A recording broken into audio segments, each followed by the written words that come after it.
Obrigado pela presença, Fernando, mais uma vez conosco aqui no Fórum DCNTs. E o Fernando vai abordar o seguinte tema: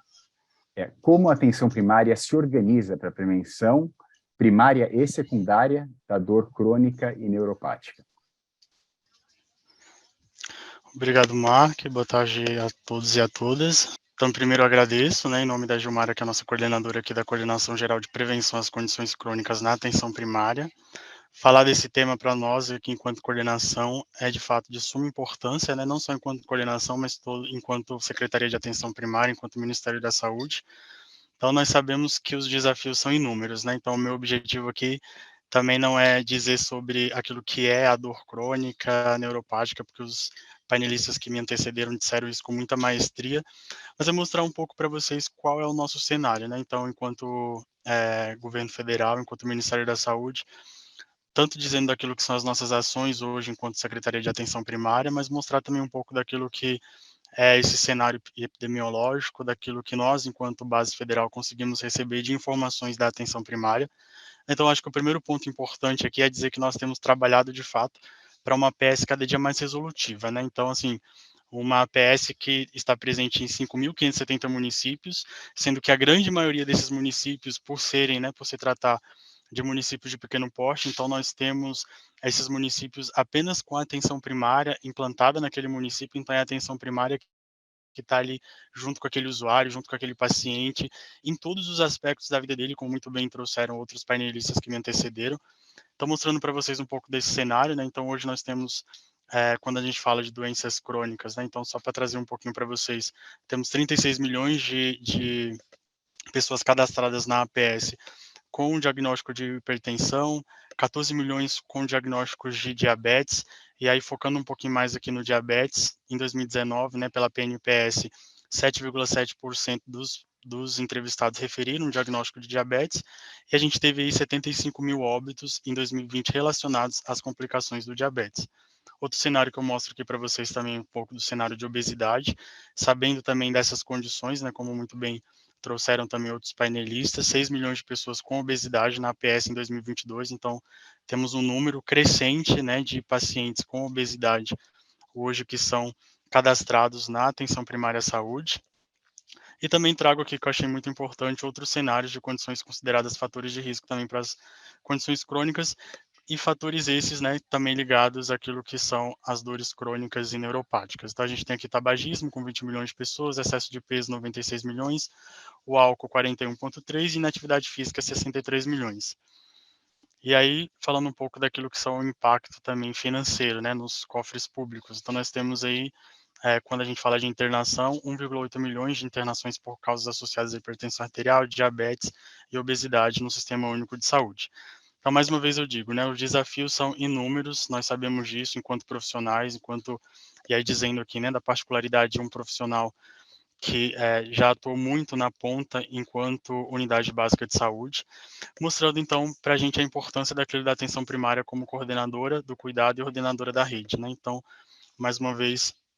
trazendo aquilo que é a importância de nós estarmos sempre atentos àquilo que é o nosso paciente que chega ali naquela unidade, Então, enquanto atenção primária, os profissionais que estão na atenção primária, a responsabilidade de ter um rastreamento, de ter um cadastro daquele meu paciente,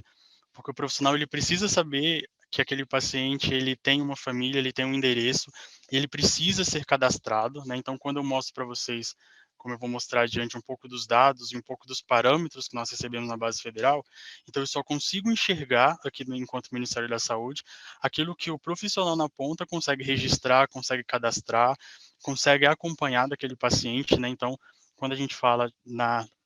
rede de atenção, é de fato a porta de entrada para que o usuário ele possa ter entrada ao Sistema Único de Saúde. Na maioria das vezes ele vai entrar pela atenção primária,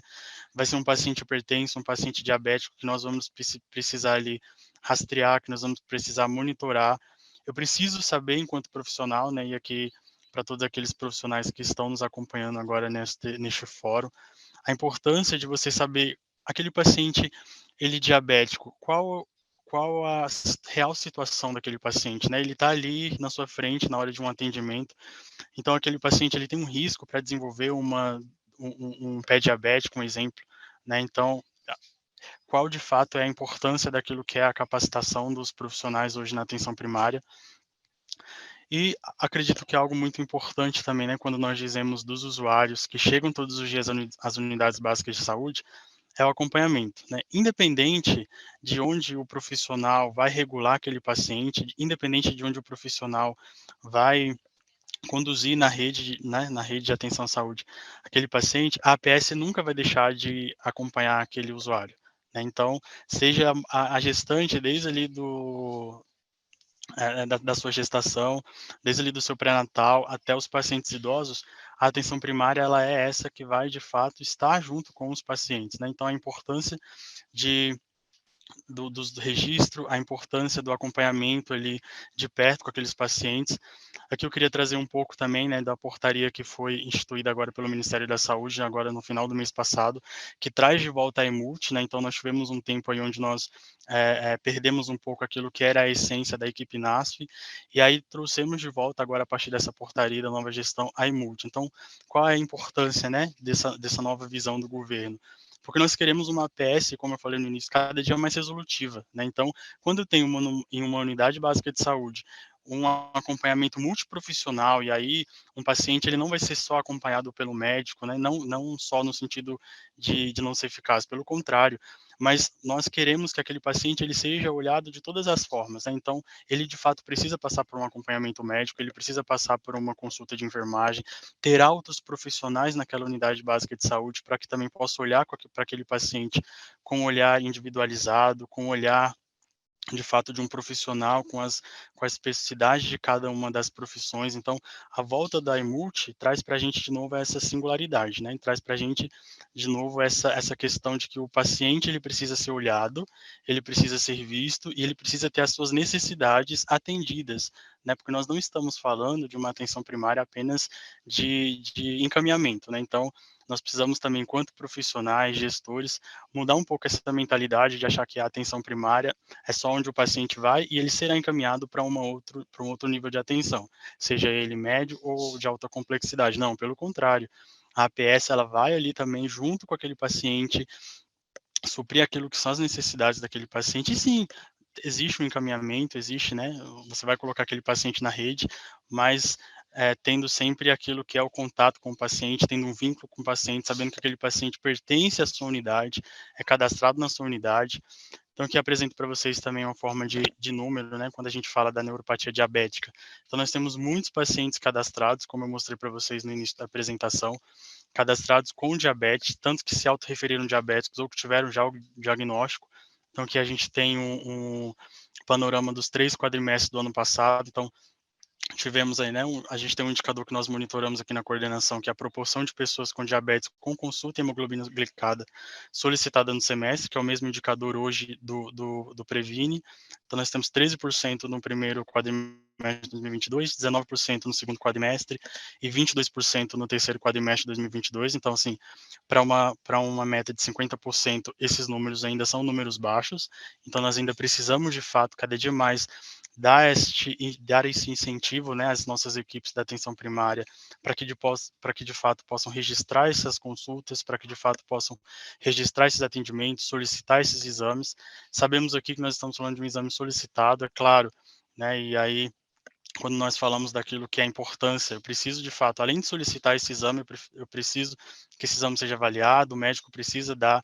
né, esse retorno para o paciente. Sabemos das dificuldades que enfrentamos, né, no nosso cenário brasileiro, de várias situações. Então, nós visitamos a unidade básica de saúde em municípios muito longínquos, onde eles têm dificuldade de laboratório, onde tem dificuldade de acesso. Então, tudo isso naquilo que é as nossas perspectivas, né? Então, nós precisamos, de fato, trabalhar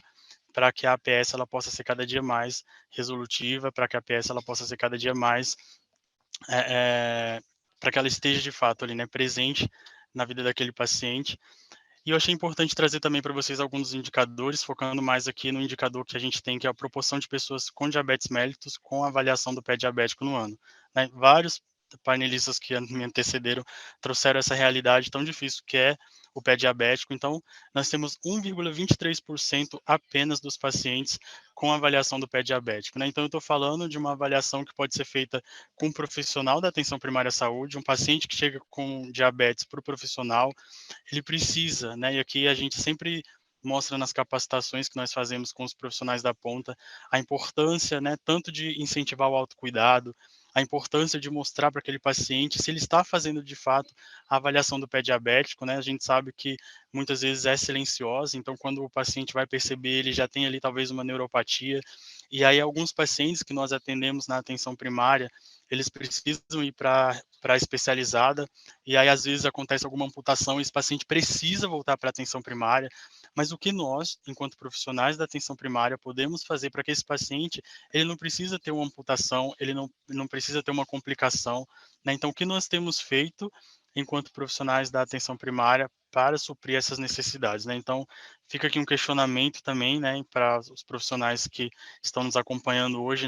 da atenção primária, né, que trabalha na ponta, o que vocês têm feito também nesse processo, né? Então, nós sabemos que nossos pacientes, quando nós temos um parâmetro de indicador, então temos um parâmetro de 100%, então eu preciso que 100% desses meus pacientes diabéticos, eles tenham o pé diabético avaliado, eles, né, façam o exame, mas nós temos aqui um resultado de 1,23, né, então não vou me adentrar muito para não prolongar aqui outros indicadores também, mas só falando aqui um pouco também da proporção de pessoas com diabetes com hemoglobina glicada avaliada. Eu apresentei para vocês anteriormente a solicitada, e aí a gente tinha 19, 18 e 22% no ano de 2022, e quando a gente fala de avaliação da hemoglobina glicada, a gente ainda tem um percentual muito abaixo daquilo, né? Então a gente ainda tem um número muito aquém daquilo que nós esperávamos e precisávamos. Então nós temos aí 7,42% ainda desses pacientes diabéticos com a hemoglobina glicada avaliada, né? Então, é um número ainda muito pequeno e nós precisamos, de fato, de fazer ações, né? E nós aqui, enquanto Ministério da Saúde, a Secretaria de Atenção Primária, temos, de fato, trabalhado, feito ações, nós temos, agora, nesse ano, nos aproximado dos estados, temos feito reuniões periódicas com os estados, para que nós possamos também saber das necessidades, né? Para que as políticas públicas elas possam ser construídas com qualidade, nós precisamos saber se aquilo que está sendo escrito, se aquilo que está sendo proposto, qual o resultado que aquilo está dando na ponta, né? Então, aqui também trago para vocês alguns números, né, de alguns CIDs que hoje nós temos registrados no nosso sistema aqui da base federal, CIDs esses que são realizados ali na atenção primária. Então, nós temos o RS521 de dor crônica. Então, em 2021 tivemos 38.430 registros, 2022 54.042 registros.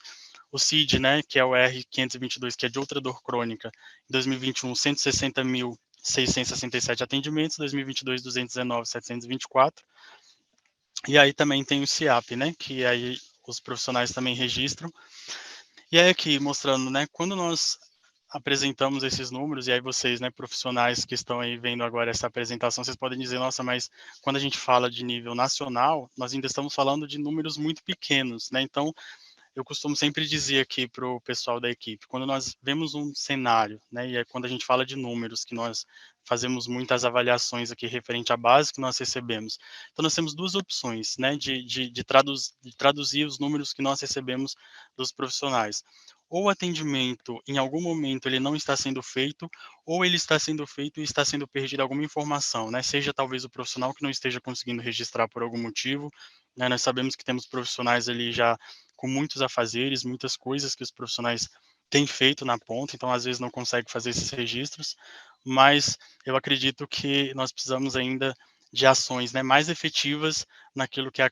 capacitação desses profissionais, para que as bases que nós recebemos aqui enquanto governo federal, elas possam ser cada dia mais reais, e que nós não trabalhemos com aquilo que nós não imaginamos que está acontecendo, não. Nós queremos trabalhar com aquilo que de fato é real, com aquilo que os profissionais estão fazendo, com aquilo que os profissionais estão cadastrando e nos mostrando essas informações.